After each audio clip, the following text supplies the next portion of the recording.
Midra, do you have anything that you need to share or say before we get started? I am. I'm going to introduce everyone. So I will go ahead and get us started. Awesome. Thank you, Angelia. So good evening, everyone, and thank you so much for taking the time to join us today.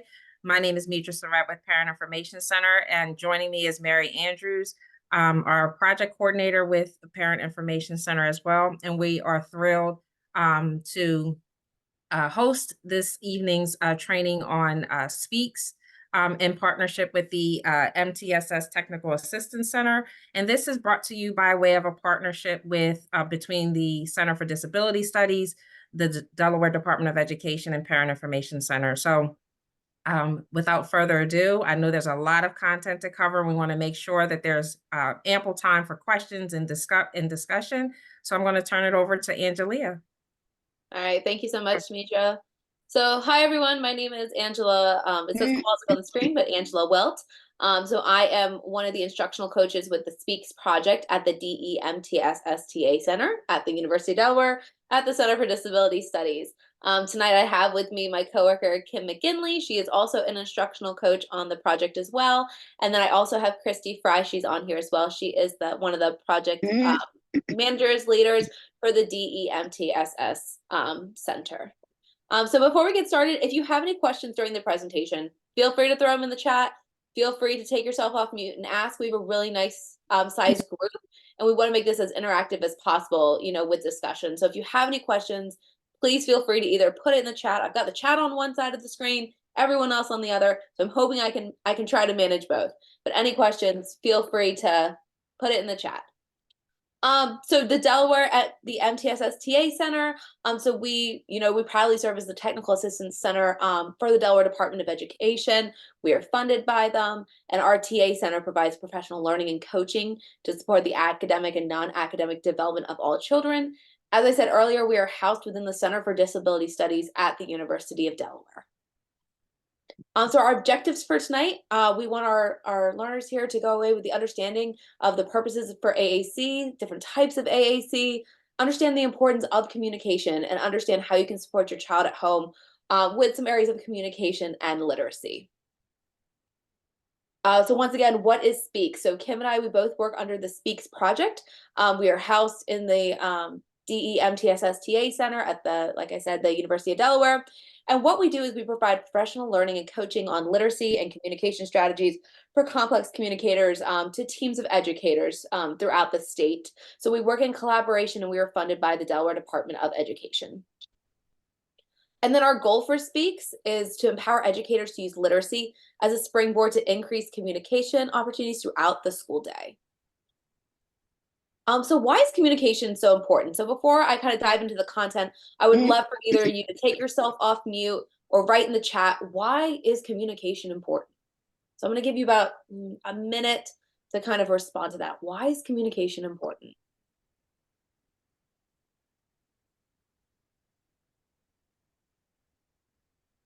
For you to know the other part or the other side of the expression. Awesome. Thank you. I love that. I see. Someone said connection. Awesome. Helps you learn new things. Say that one more time, Nina. I'm sorry, I cut you off. It helps to learn new things. Yeah. Awesome. So yeah, to communicate your wants and needs. Yes, love that. I love somebody wrote in the chat, it allows a person to express themselves. Awesome. Yeah. Right. So to allow students to express how they feel and or what they think without getting frustrated. I love that. Thank you. So we're going to talk a little bit, just why communication is important. And we all know it is important. So let's go ahead and dive into that. Kim, I'm going to have you kind of lead us with the communication rights. Sure. So good evening, everyone. I'm Kim McGinley. I'm one of the instructional coaches, and I also happen to be a speech language pathologist. So this is an area that is incredibly passionate for me, and love this topic. So when we think about communication, I don't know if anyone's familiar with this particular document. It's from the National Joint Commission for Disabilities. And this actually is a document that was put together that looks at, what that communication is a right and not just a privilege. It's a right that we all have, and that all individuals, regardless of ability, have a basic right to, in essence, what they say here is affect through communication or impact the conditions of their existence. So basically utilizing communication to control our lives. So you can see, I'm just going to really quick click on this and show you if I can. Can you do that? I was gonna say, I'm sharing my screen, so you can't. I can't, so you can. Really quick, just click on that. And this is through the American Speech and Hearing Association.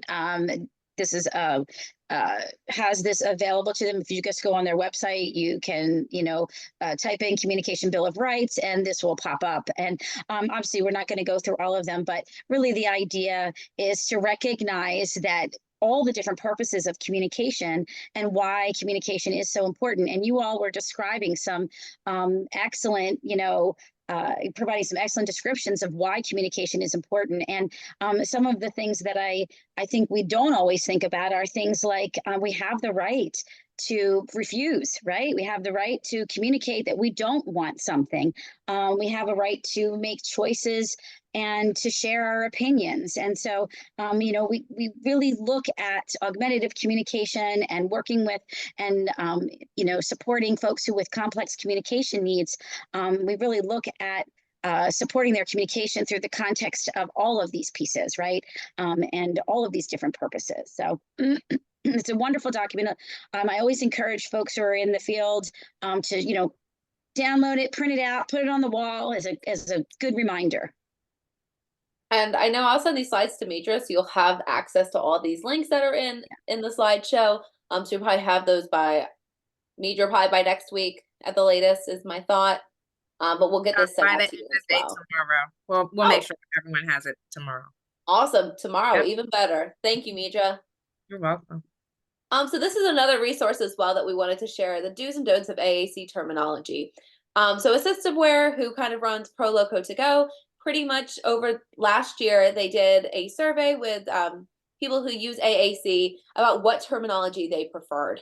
So when you get the slides and you click on the picture up here, it gives you a really nice graphic of some, terminology to use, to think about using, and to avoid using. And then also in the graphic, there's a QR code at the bottom. If you scan it, it'll actually pull up the study that they did to kind of get these results. As we know that, terminology is always changing. And I think it really boils down to the individual as well. Some individuals may be okay with certain things. Some individuals may not be okay with certain terminology. But I just thought this was a great graphic to, send out, and a great resource to share with you as well. So what is AAC? So AAC is augmentative, alternative communication, refers to all the different ways we share our thoughts and feelings, keyword though, without talking. So, using the chat right now, that is a form of AAC. It includes facial expressions, gestures, body language, sign language, speech generating devices, picture boards, and writing. And there's both high tech and there's both low tech AAC. Kim, is there anything you wanted to tag on about that? No, I think as we go in, we can talk a little bit more about the different types, as I think the next slide kind of starts to expand on that. So when we think about augmentative and alternative communication, right, as Angela mentioned, it's a broad array of supports, right? And so we have from the low tech, which can be as simple as a paper and pencil, writing something down, drawing a picture, to a communication book, and then we have what we refer to as mid-tech devices, which would be things that incorporate single button switches, or actually there are some that come in, tandem. There are pairs of buttons, and then we have single overlay displays, meaning what that refers to is that, there's one overlay or one level of communication symbols, etc. And then, you know, moving along that continuum, we see that we also have more high-tech devices. And I think that's what most of us sort of associate when we think about AAC, is we think about those high-tech devices, the tablets, the iPads, you know, with have all the different apps on them, the dedicated computer-based systems, you know, which, you know, are offered through the different assistive technology organizations, et cetera. So, but, you know, I think it's really important just to recognize and remember that when we're talking about augmentative and alternative communication, it can encompass one of these things. It can encompass all of these things, depending on the individual and the child, and you know, what modality is appropriate for them. And it might be that there are different modalities that are, or different ways of communicating that are more appropriate depending on the situation. So, and all of that is what encompasses augmentative and alternative communication. Okay, so what are the, Go ahead, Kim. yeah. Okay, so what are the benefits? You know, I love this slide because I think it really highlights, you know, how the term AAC even came into being, right? So AAC refers to augmentative or alternative communication. And why that term is such is because, you know, these tools can be used to either augment or add to communication when a child might be developing their verbal skills. And, you know, that can be considered maybe a short-term option. And then for some of our kids and some individuals, speech may never, you know, be available for them. They may never develop those skills. And for those individuals, AAC provides an alternative way of getting their message across. So it is, again, something that can be used in a variety of situations. And I also, when we talk about this idea of the short-term options and the augmented aspect of it, one thing I want to point out, because this question does come up with families occasionally, particularly when we're talking about younger children, is that sometimes people are concerned that if they provide some short-term options and their child maybe is developing language, that perhaps that having some sort of augmentative communication will stifle that, and you know, will replace that, and then maybe they won't talk. And what the research tells us is that's not the case. In fact, the use of augmentative communication very clearly shows through the research and through clinical, you know, observations, et cetera, that it supports development of language. So I think it's really important to remember that. And I always like to reassure families of that. And so as an aside, if you have any questions about that and want any additional information to support that, you know, we can send out some of the articles and things like that to go along with that.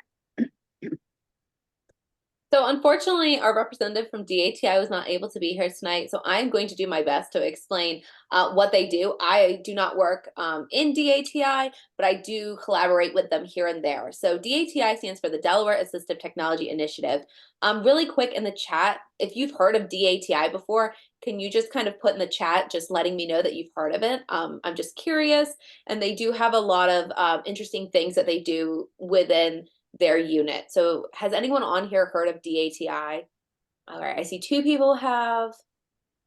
Anyone else? Because they do have a lot of cool things in there, and I'm going to explain it the best I can. But I mean, it's really, really interesting, all the things that they have. So 2 people that have heard of DATI. Anyone else? Okay, I have 1 person that has not. All right. So when we think of DATI, they deal with assistive technology, all different types of assistive technology. So before I get really into DATI, what assistive technology do you have at home? Is there anything that you can think of at home that you might have that's considered assistive technology?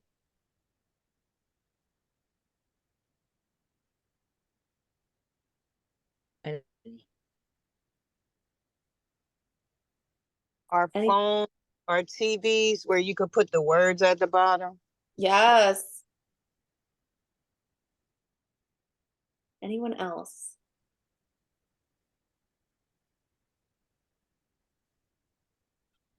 Well, we're going to go a little bit into it, because that is one of the things that DATI has to offer, is assistive technology that can be borrowed like a library.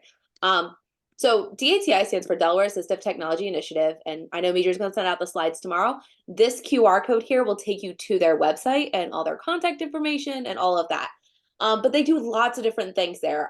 They provide access to assistive technology through a lending library, and this lending library is free to all Delawareans. Pretty much like a regular library. If you see something there, you can check it out for 2 weeks and you just return it. But they have all different things there. They have assistance with, they provide assistance with acquiring AT. They provide training and technical assistance for stakeholders.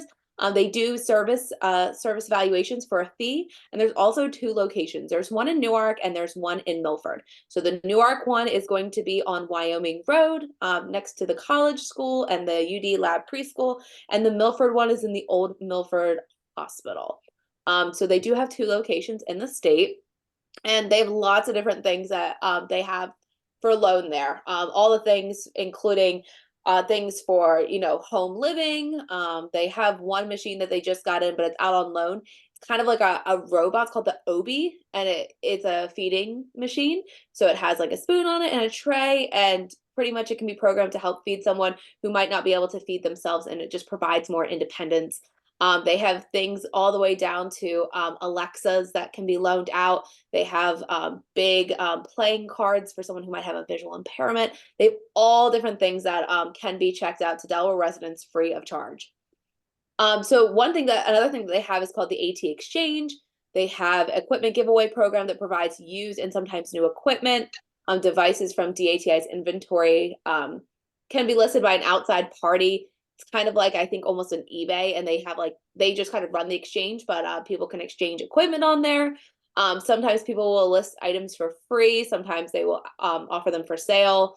A lot of the times it'll be maybe like hospital equipment that a family doesn't need anymore.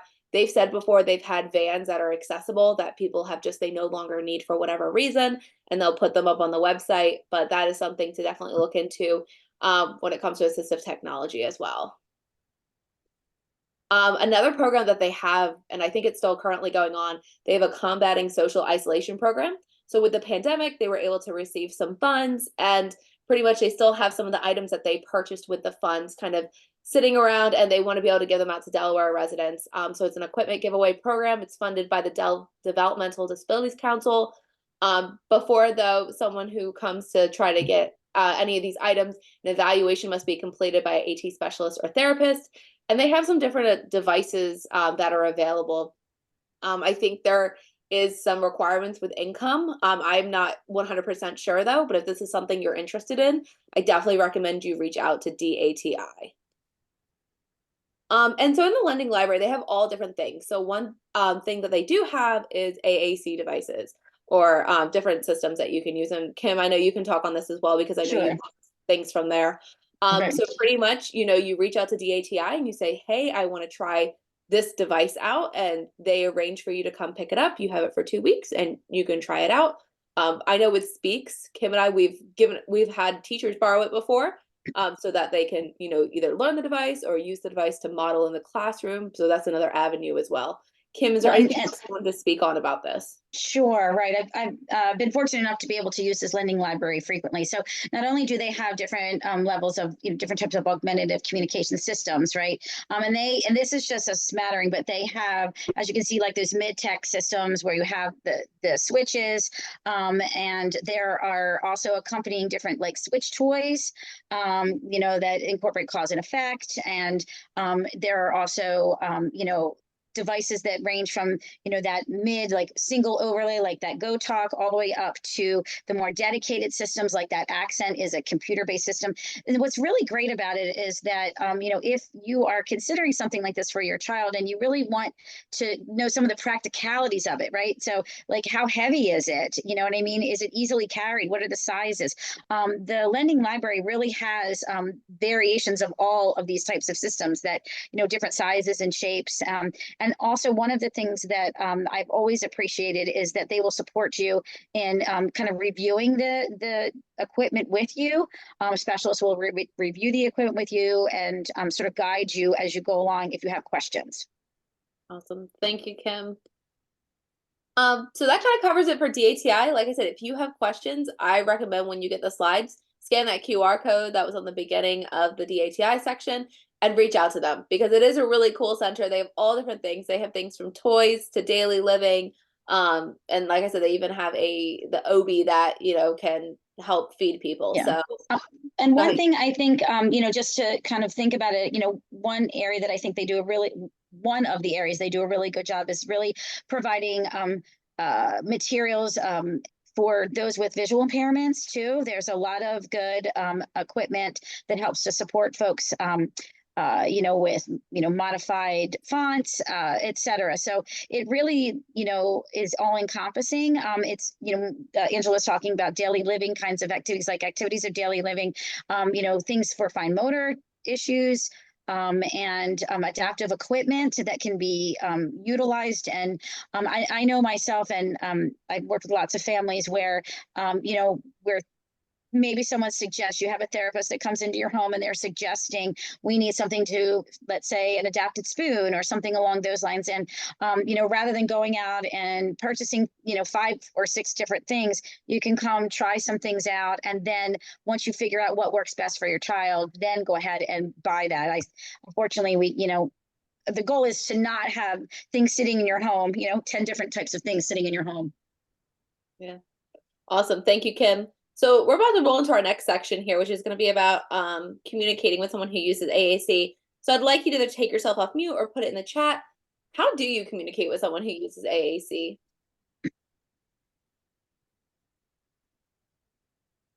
I'll give you a second to kind of answer in the chat. I know a couple teachers were on here and they said they have experience with that in their classroom, but someone who uses AAC, how do you communicate with them? Just kind of leave that question open-ended.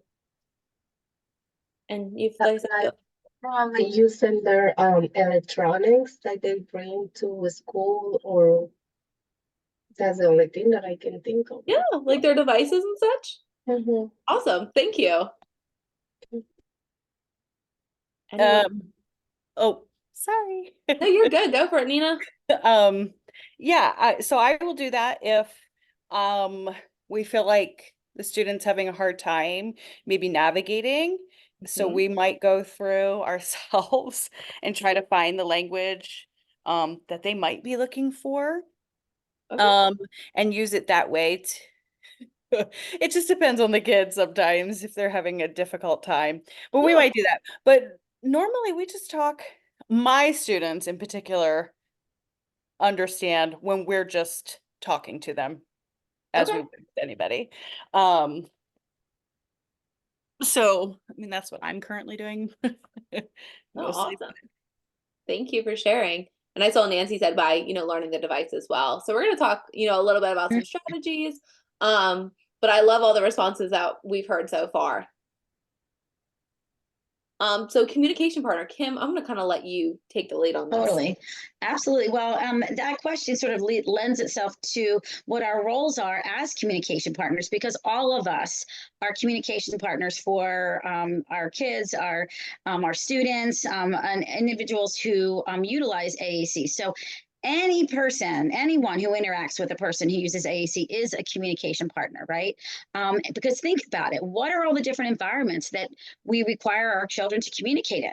I mean, communication is everywhere. It's in routines in the school day. It's, it's not just academics. It's in the schoolyard. It's in, on the bus. It's out in the community. It's at home. So all of us together are considered to be communication partners for children with AAC. And, what we know is that in order for a child to be, able to be successful with communication utilizing AAC, that's one of the big pieces of the puzzle that has to fit, is that communication partners play a crucial role in supporting those kids.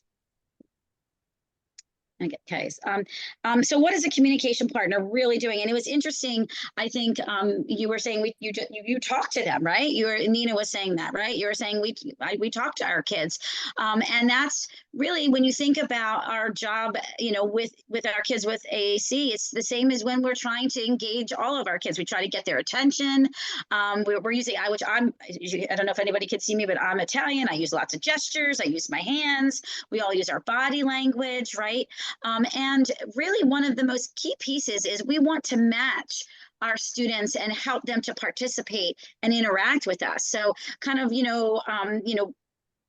creating natural reciprocal opportunities, back and forth communication is a really important part of our role as communication partners. Is sometimes what happens is when we're teaching, right, and this goes to myself as a speech pathologist and teachers, and what we do is we tend to be directive, right? We want to tell them and ask them very directed questions, and because we're trying to get answers, et cetera. But being a good communication partner is more than just asking and answering questions.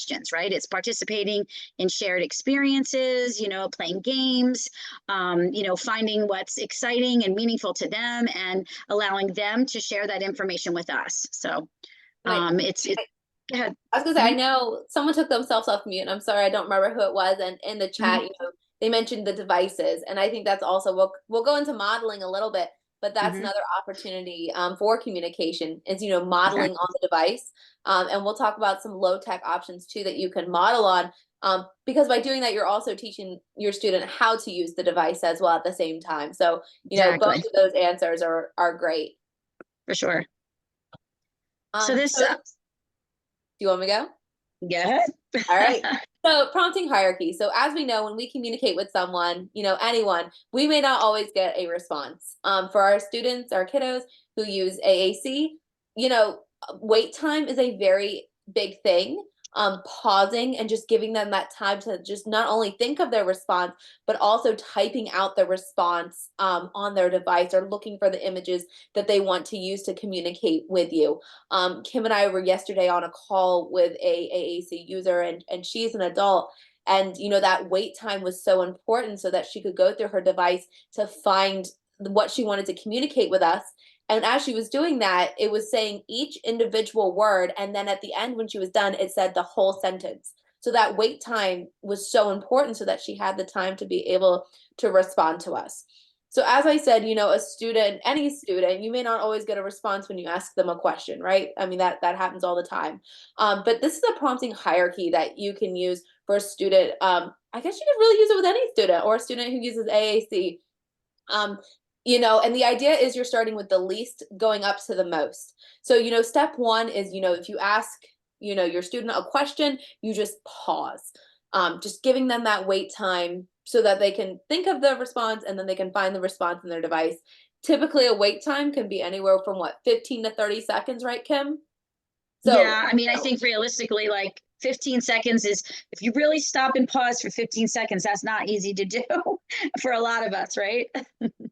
No, it's definitely hard. And a lot of the times you can see, if your student or your child is really thinking of an answer, but maybe, they need some support with responding. So if you pause and you're not getting anything, the next step would be to, go to an open question, an open-ended question. So maybe the question that you had previously, maybe just tweaking it a little bit so that it's open-ended. And then once again, just pausing and waiting to see if you get a response. At that point, if you still don't get a response, try a partial prompt, request for verbalization, kind of giving them some ideas or maybe some choices within that prompt. Pausing, waiting, really important once again. And by that point, if you don't have a response, it's okay. But then just go ahead and go and do a full model of what a response could be. So if you had an open-ended question, you can model what a response could be. So maybe the question is, what did you have for dinner last night? And by step 4, just kind of model what you had for dinner last night. You may not get a response every single time. That is okay. So I think, just making sure that, don't get upset if you don't get a response. That is okay. Kim, is there anything you wanted to add to that? Well, no, I think that's great. I think that the only other thing to say is that, this process is also a teaching tool, right? So you're providing them with opportunities. And then as you're modeling for them, you're also sharing, the opportunity for them to develop the language as you're modeling too. So this is I think probably if I were to say one of the most important parts about being a communication partner, I would say pausing and utilizing this process from least to most would be, at the top of the list. And, when you're asking questions and doing this prompting hierarchy, You know, you could do it just by talking to the child or to the student. You can also model on their device too. So you kind of have that option as well. We do have a one-pager at the end of this that kind of goes a little more in detail about each step that we'll be sharing as well. So once again, pause, pause, pause, pause, pause. It is very hard to wait 15 seconds, but it is so vital and so important. So just kind of keep that in mind as you're being a communication partner. So communication and literacy. I want to put this out there. How do you think they're connected? So, you know, we have the topic of communication, we have the topic of literacy. What's the bridge or the connection there? What are some thoughts on that? You can either take, ooh, I didn't want to show you that yet, sorry. You can either take yourself off mute or you can put it in the chat. What is the connection between communication and literacy? What are your thoughts on that?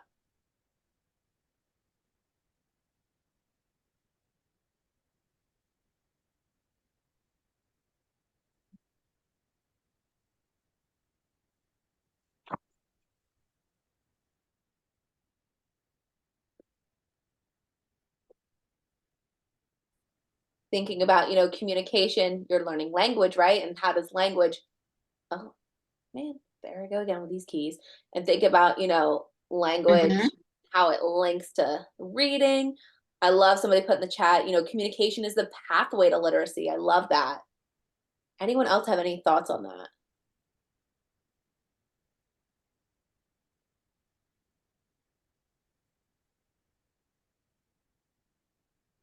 You know, think about, you know, as you're learning to communicate all the vocabulary that you're learning.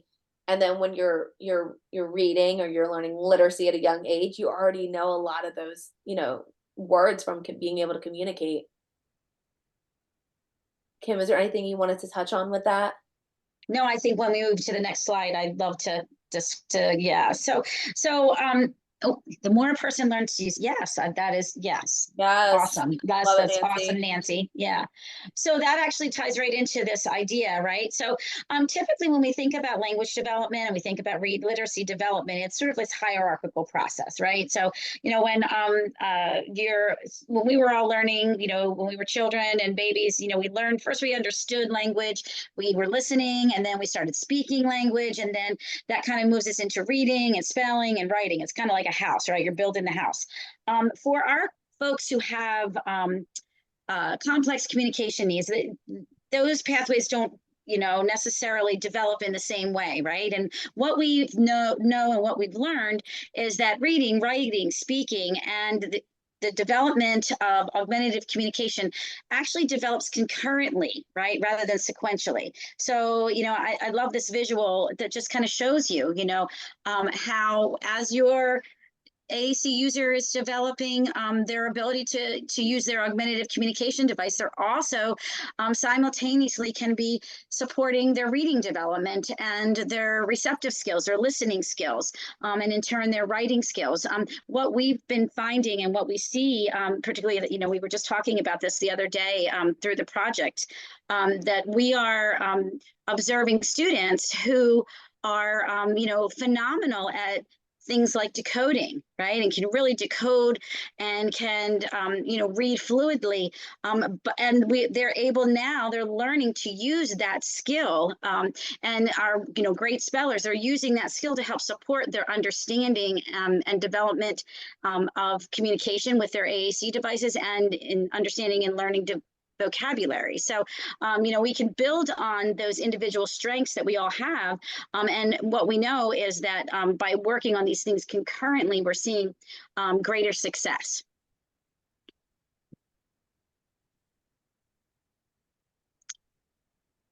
So when we think about literacy development for those kids who are complex learners, we really want to think about this idea of comprehensive literacy. And this resource was written by Dr. Karen Erickson and David Copenhaver out of UNC Chapel Hill. And this is a great resource. It's a great tool. And what this book and what this program looks at is how do our kids with complex needs really develop their literacy skills, and how do we know which direction to go in, right? So, you know, really when we think about how a student learns, we can look at whether, hey, you know, what should we kind of look at it from, continuing to just do our daily conventional interventions, like those more typical things that we see, or does a particular child need some other additional types of emergent interventions to support them as they're developing into conventional learners. So this particular book, this comprehensive program, and we're going to talk about some of these strategies, offers some different ways to support kids as they're developing these skills and as they're learning to be good communicators and developing their overall literacy abilities. And we'll have a one-pager at the end too that kind of goes over how you could do some of these at home with your child. Mm-hmm. Okay, so some of the emergent interventions that we look at for some of our kids, who are utilizing AAC is, oh, thank you, Midra, are engaging in shared storybook reading, right? And what does that look like? There are some really good strategies that are provided, which Angela referenced, that you can link to, that are really supportive of how to share reading when communication is a barrier, right? But things like pretending to draw, right? Not having the expectation that they have to draw perfect letters or numbers, etc., but just the act of being able to do that. Making sure that as we, our kids are continuing to develop their communication skills, that we're always incorporating literacy themes into all different aspects, into play, into their daily routines, and also just not forgetting about those phonological skills like wordplay, rhyming, alliterations, singing, etc. All those fun things that we think about. We want to keep doing that in the context of working with our kids who have augmentative communication. And there are lots of, simple ways that you can do that with the device. Some of the more conventional ways that we want to make sure that we're supporting our kids, right? So we don't want to just do one or the other. We want to make sure that as our kids continue to develop their communication, and we're starting to see, oh, they're doing a great job with rhyming, or, we're really seeing, them being able to show an interest in drawing and starting to form shapes, etc. Then we want to make sure that we're also incorporating these conventional interventions. For example, identifying, letters, and doing that in fun, interactive ways, engaging, actively during the shared reading. What is the child doing to participate in those shared reading situations? Always being mindful that they have a reliable means of communication within those interactions. Communication, that's going back to that graph that we showed you a few minutes ago. When you think about how these skills are developed simultaneously, that is kind of, incumbent upon us to say, okay, then we have to make sure that our kids have reliable, consistent communication so that they can participate in these activities, and whatever that might look like. It might be, in one context, they're using a high-tech system, or in another, they might be using something called, a core board that just has some basic, what we call core vocabulary associated with that. And so that reliable means of communication is really key in supporting their literacy development within the context of all of these, different interventions. Go ahead, Angela. So, Sorry. No, you're good. So creating meaningful, communication, you're thinking about, ways to do this at home, and you really want to arrange your environment so you're tempting your child. Your child wants to participate and do these activities and things with you. So, the core of the strategy is shaping the experience so that your child has to communicate, setting things up so that they are forced to, communicate with you. It could be that maybe there's a toy that is high up on the shelf and they want it, but you've purposely put it high up on the shelf so that they have to ask you in some way, shape, or form for the toy. Or maybe, even expanding, what color of the toy do you want, or color crayon do you want, and just kind of forcing that opportunity for communication with your child. You can create some of those things too within the context of literacy development, right? Like that simultaneous piece. So, maybe it's when you're reading a book with your child who has an AAC system, that, something as simple as waiting, using that prompting hierarchy and waiting for them to tell you to turn the page because they want to see what's next. Or, one other way to do that is commenting, right? And waiting for them to comment back, getting a great picture book, and, you know, having a beautiful picture page where they can talk, where you can talk together about what is happening in that book, right?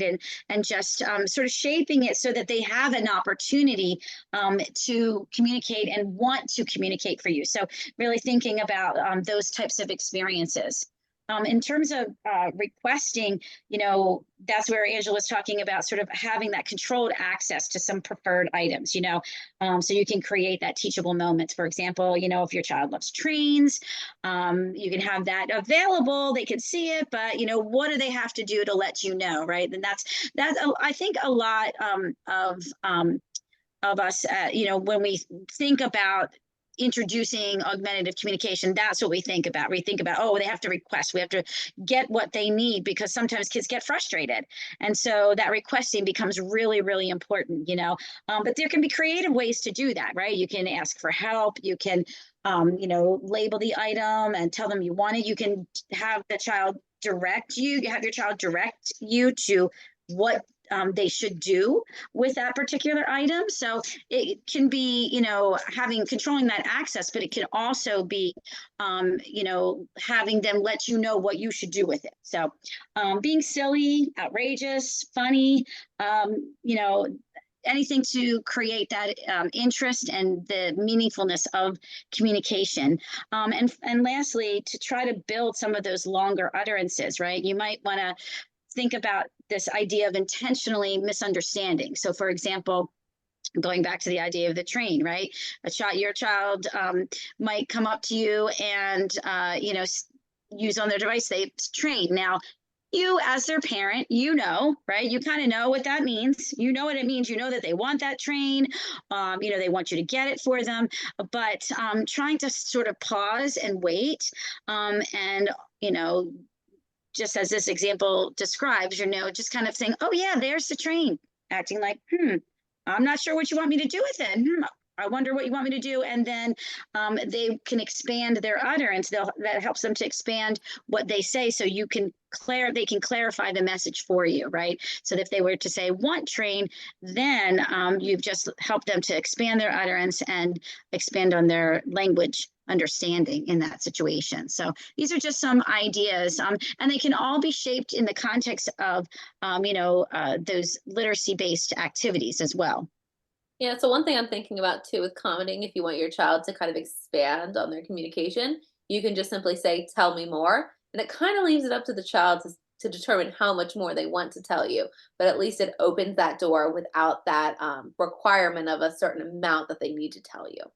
So that's a thought there as well.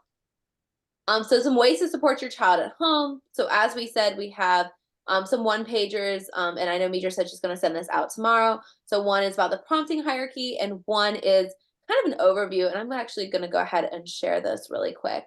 So this is a one-pager that we created, you know, just talking about SPEACS, a little bit about comprehensive literacy, but then some ideas of things you can do at home. And, you know, keep in mind when Kim and I made this, and I think Christy helped out as well, we are not in your homes. So this may work for your home, this may not work for your home, but, you know, we're trying to think outside the box. So, you know, with shared reading, that could be something that, you know, you're reading you're reading a story with your child. There we go. And, you know, kind of talking about the pictures and what you're seeing. You could say, you know, I notice, I wonder, and just kind of talking about the story that you're reading about. And the goal is at the end that your child is initiating, you know, any comments. So you don't really want to do questions as much about the story, because we ask questions all the time, you know, just kind of commenting. You might say, you know, I love that, you know, this character has on a blue dress. I went to Camp Alec over the summer, and I was working with some older students, and they all knew about the Marvel, the DC world, and I know absolutely nothing about it. So one thing I would do is I'd be like, oh, that's Spider-Man, but it wasn't Spider-Man. So of course they then went to tell me all about why it was not Spider-Man and what the character was and everything about the actual character. But just kind of, you know, misunderstanding. But that's definitely, you know, a strategy that can be done at home. You can even do it with a video as well. That can be a thought. You know, not always are we always reading stories, but, you know, you could definitely incorporate that with videos as well that you might be watching at home. Predictable chart writing is another strategy that comes from Comprehensive Literacy for All. So in the book, it talks about steps. So pretty much you have one topic that you're writing on, and you do it over a week, and every night you're kind of changing just a little bit of that topic. So one idea we had was, meal planning. So, the sentence starter could be, for dinner tonight we are having, and then have your child write in, what are you having for dinner that night? When you're doing this, don't worry about spelling. Don't worry about, kind of if it looks what the writing looks like. The goal is just to get them to write and get them excited to write. You could also do this. Go ahead, Kim. No, I was just going to say, in that same vein, just, one of the things that I've done oftentimes is if, your child might just be at the point where they're putting a line, right, or a circle, or they're just scribbling or whatever. And you can follow that up with, encouraging them to use their communication system to tell you, right? So if they give you a scribble and you say, oh, for dinner tonight we're having, and they give you that line, you say, I'm wondering, let's see, were you telling me, spaghetti, meatballs, or whatever? So you're building in that communication in conjunction with, and helping them to associate too, the language with that scribble, right? So it's, that they're seeing the connection between communication and, what they're telling you on their augmentative system with what they're doing with writing. Yeah, awesome. Thank you, Kim. Some more strategies for alphabet and phonological awareness around the house. I'm sure you have lots of things at home that have letters in them, having your child find a letter, talking about the letter and the sound that it makes. That's really important as well. Just asking them if they see any other letters, kind of having them recognize letters throughout the house. If you have a child that doesn't use verbal communication, you can say, can you find this letter and say what the sound is, and then have them kind of do the sound in their head.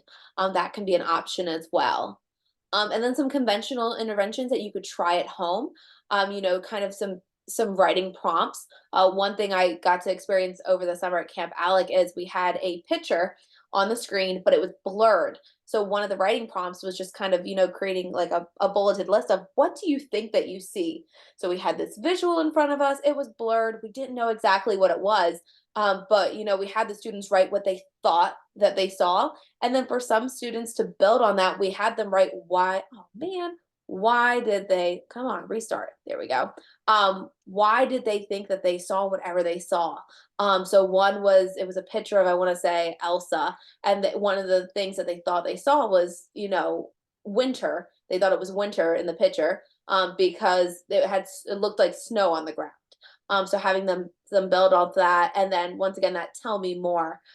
So that kind of really allows your child to be able to explain, give you more information, but it's not controlled as to how much they give you. And then spelling, here's some strategies as well, kind of having them giving them certain letters, having them spell out words, having them swap out letters to make new words. You can start really small with this, and you can build up to more letters. But that's another thought as well.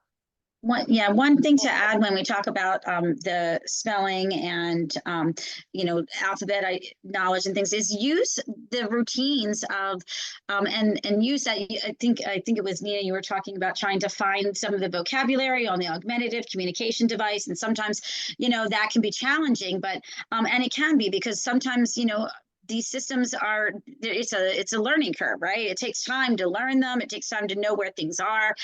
What I've done, because I work with kids with lots of different systems, and you cannot possibly know all of them, right?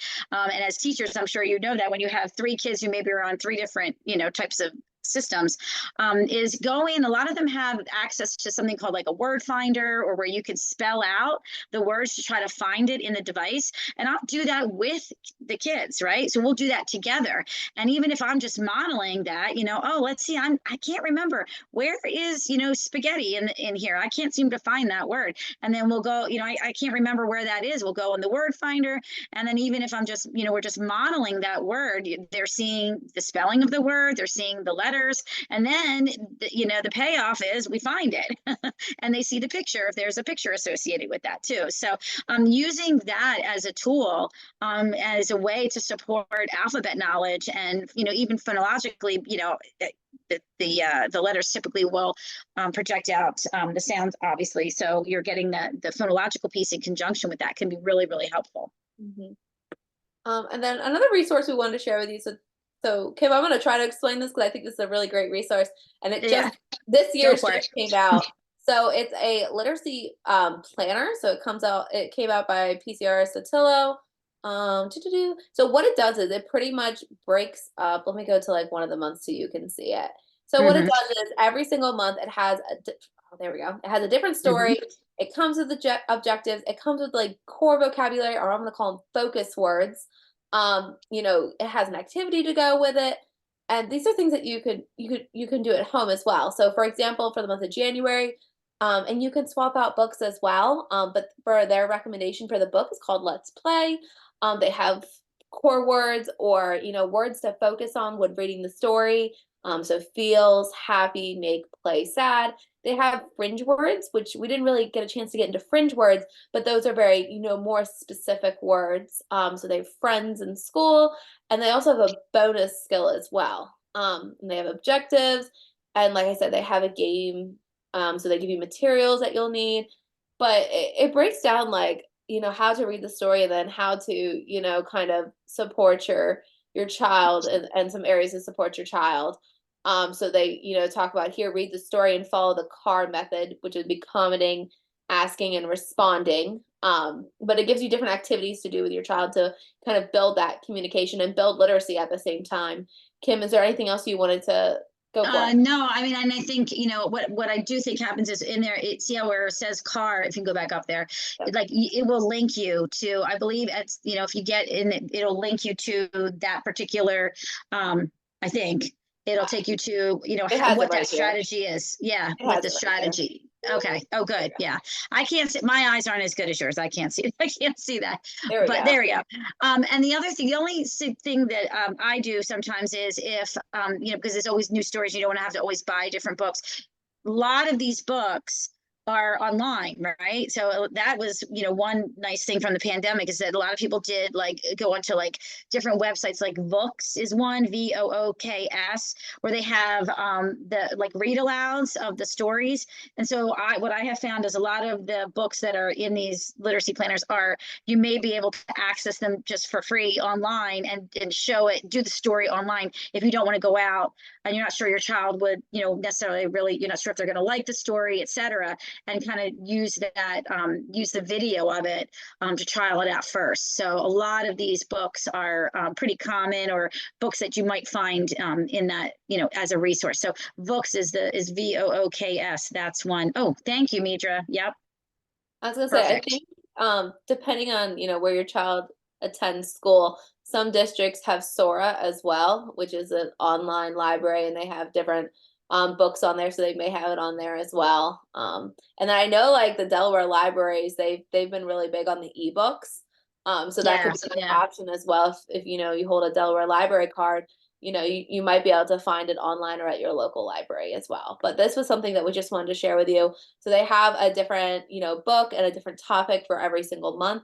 They also have on their website, they have like last year's and the year before and the year before. So lots of resources there as well. But this is a nice, breaks it down nicely, just monthly. So yeah, this is a really cool resource that we wanted to make sure we shared with you all. Back to the presentation. Session. There we go. So yeah, that's a really cool resource that we wanted to share with you all. And so if you just click the picture. What, Kim? Someone asked a question about how do we access the document with the different books. So Midra's going to send out the slides tomorrow. So what you'll do is when you get the slides, just click on the picture and it will take you right there. Does that help, Kristen? And even if for some reason, you can't access it, just type in PRC Satillo literacy calendar and it will probably pop up as well, or at least start guiding you there. But that's something, if you're a teacher, it's something you can utilize in school as well to support your students. All right. So here's some more resources that we wanted to provide you all with. So, Toby Dynabox, Practical AAC, Assistive Wear, Project Core, the Communication Bill of Rights, so I've linked that one in there twice. Big Mac, and then the periodic table of AAC. So a lot of AAC resources.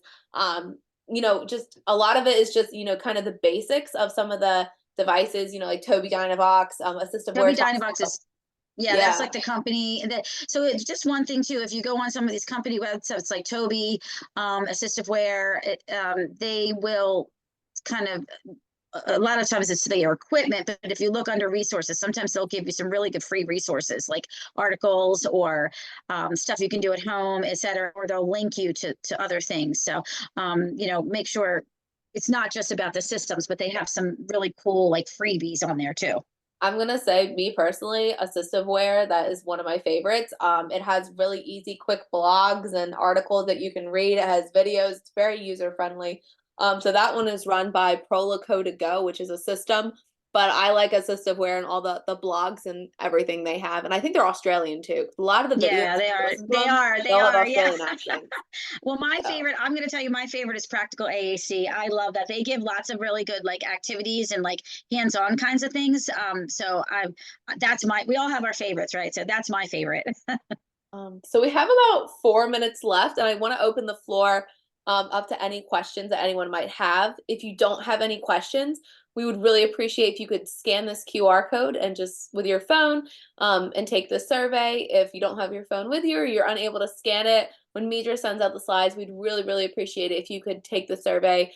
We report this information back to the Department of Education to let them know how we did and what you all thought of the presentation. But if you can scan the QR code, I'd really appreciate if you could just take this very quick survey. Shouldn't take long. But does anyone have any questions that we can answer for you?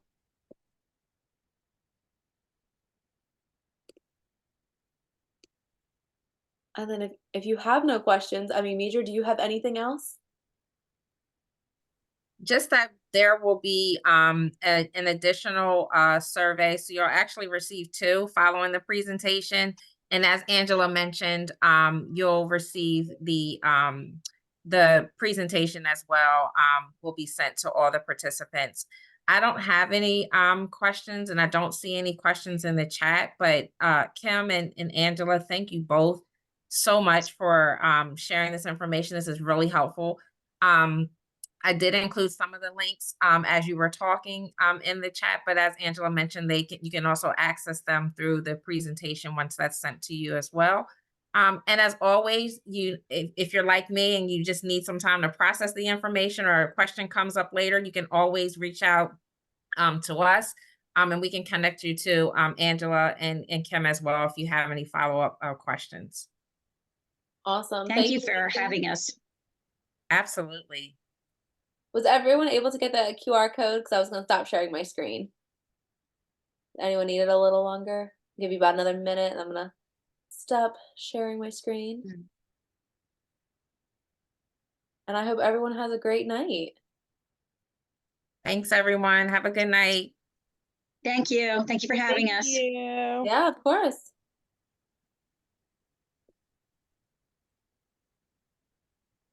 Thank you. Yeah, no worries. Have a great night. Thank you. Have a good one. Thanks so much. Have a good night. Thank you. You too. as Thank well. you. Thank you for participating.